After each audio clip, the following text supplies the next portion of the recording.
Malaysia hanya mampu seri je dengan pasukan Kemboja. Agak sedikit mengecewakan.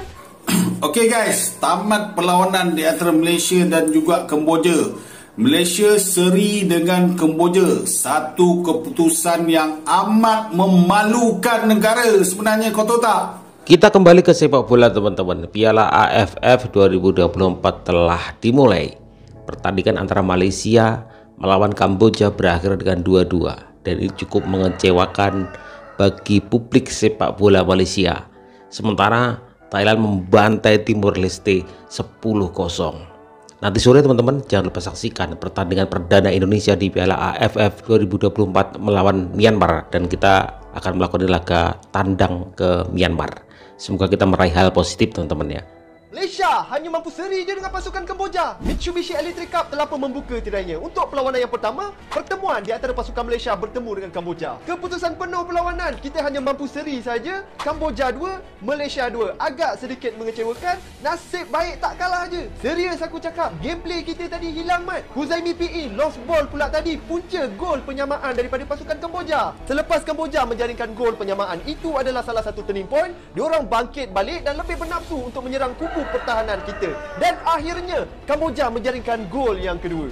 Akhirnya Mamati keluarkan juga Paulo Josue itu. Dan Ferguson ini tak tunggu lama menjaringkan gol penyamaan semula dan menyelamatkan maruah skuad Harimau Malaya kita.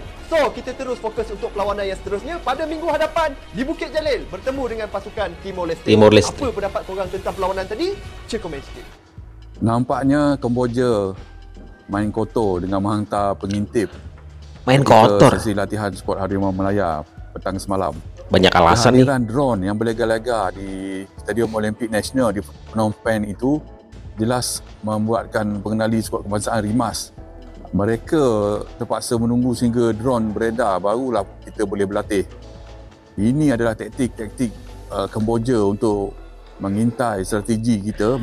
Okey guys, tamat kalah aja kan Malaysia dan juga Kemboja. Malaysia seri dengan Kemboja. Satu keputusan yang amat menang-menang aja, imbang-imbang aja. Sebenarnya kau tahu tak? Lawan Kemboja daripada dulu kita biasa menang besar dengan Kemboja, tapi hari ini nyaris Malaysia tak tumpas di tangan Kemboja.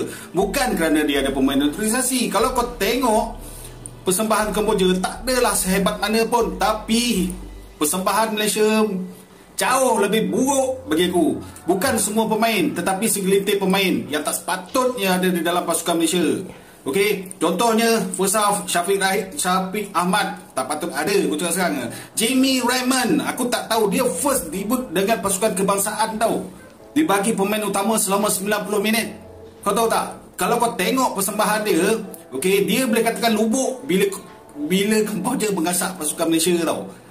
Tapi aku tak tahu apa masalah dia dengan Malaysia ni. Sepatutnya Jamie Raymond ni kena bagi dia peluang main dengan Harimau Malaya ni 2-3 kali dulu, baru bagi dia main dalam first 11. Tapi kali ni dibagi main sampai habis. Okey, aku tak tahulah nak cakap apa. Mana kesilapan pasukan Malaysia. Mungkinlah maruah negara tak penting. Maruah negara ni memang patut dipijak-pijak oleh orang lain. Aku tak tahu. Kalau korang nak komen, korang nak hina negara skuad bola Malaysia, korang hina lah. Bukan aku tak sayangkan negara aku, tapi orang atas dekat FM ke apa benda ke yang setting semua benda ni, dia orang tak nak negara ni dipandang mulia. Dia nak tengok negara Malaysia ni diperketatkan oleh orang lain. Teruskan tahniah aku ucapkan kepada semua yang terlibat dekat atas sana.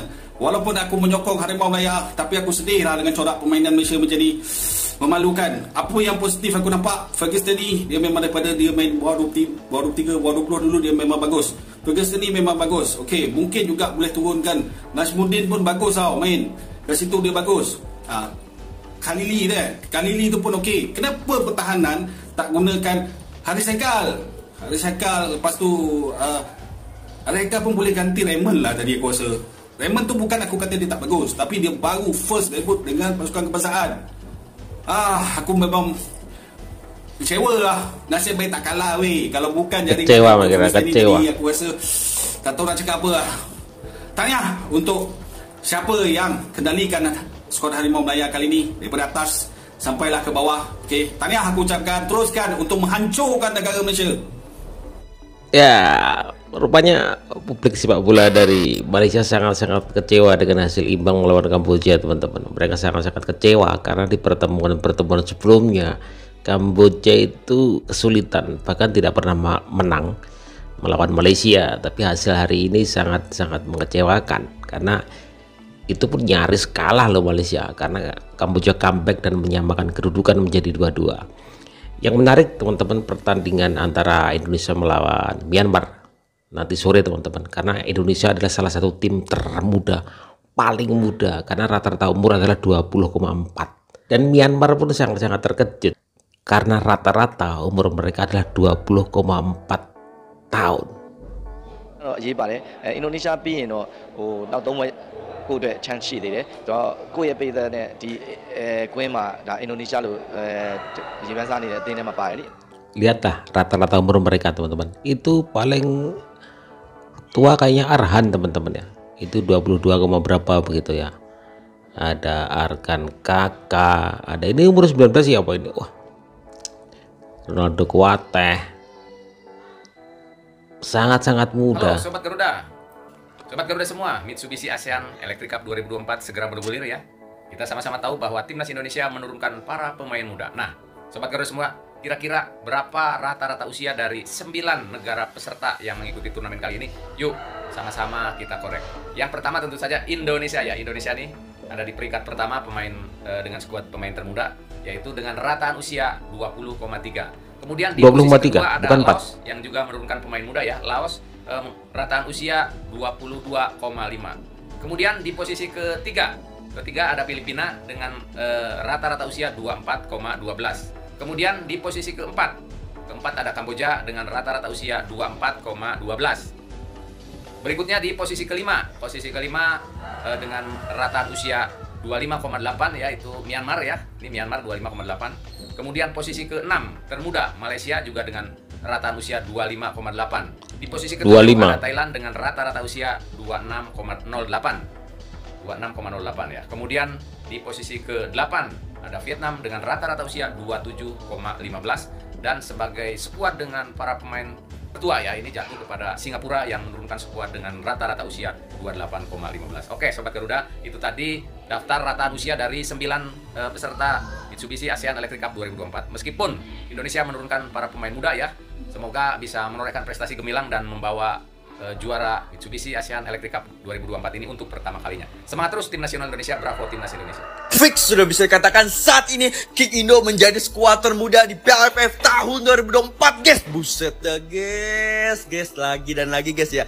Lagi dan lagi kalau misalkan King Indo gitu ya mengikuti kompetisi dimanapun, di AFF, di AFC ataupun di kualifikasi Piala Dunia, itu pasti aja menjadi skuad termuda cuy. Buset dah, emang bener guys ya. Emang spesialis Coach Sintayong ini melatih pemain-pemain muda guys. Buset dah, tapi tenang aja guys, sumpah gue gak panik sama sekali guys. Meskipun diturunkan oleh Coach Sintayong pemain udah doang guys, tapi kita tetap akan bantai-bantai guys. Karena Rafa Strike sudah tiba, Asnawi El Nunduk sudah tiba, dan juga ada Marceng cuy, Marcelino Ferdinand. Buset dah. Tapi guys ya, kebanyakan guys rata-rata usia mereka itu di 26 tahun guys, seperti Myanmar, Filipina, Vietnam, Malaysia, dan Thailand cuy. Ini katanya Malaysia mengikuti kita nih. Mana nih katanya mengikuti kita pakai skuad U22, tapi nyatanya apa? 25 aja 26 tahun. Dan Singapura menjadi skuad tertua di Piala AFF tahun ini guys ya.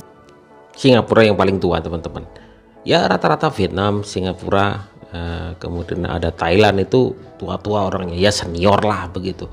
Hanya timnas Indonesia yang menurunkan tim U22, bahkan kalau dibilang U20 itu. Karena kenapa? Ya paling rata-rata sekitar 20,3,4 tahun ya. Kita tidak akan memasang target tinggi teman-teman, apalagi juara itu enggak ya. Jadi teman-teman penggemar publik sepak bola tanah air, teman-teman semuanya, jangan berekspektasi tinggi. Karena ini untuk menyaring ya, Sintayong membuat ini untuk menyaring untuk nanti di Piala Asia U23 kalau nggak salah ya teman-teman ya. Nanti pemainnya disaring untuk main di Piala Asia. Jadi teman-teman, kalah menang hal biasa. Toh kita menggunakan skuad sangat-sangat muda, paling muda bahkan di Piala AFF ya 2024 ini. Jadi sekali lagi teman-teman, jangan berekspektasi tinggi. Jangan dihujat kalau kalah. Kalau menang kita banggakan, tapi kalah ya sudahlah ya, karena kita menggunakan SIM sangat mudah, bahkan termudah di Piala AFF 2024 ya. Teman-teman jangan lupa nanti sore saksikan Indonesia melawan Myanmar, Myanmar melawan Indonesia. Kita akan tandang ke Myanmar. Doakan teman-teman supaya kita meraih hasil yang positif untuk timnas kita, timnas yang masih sangat muda.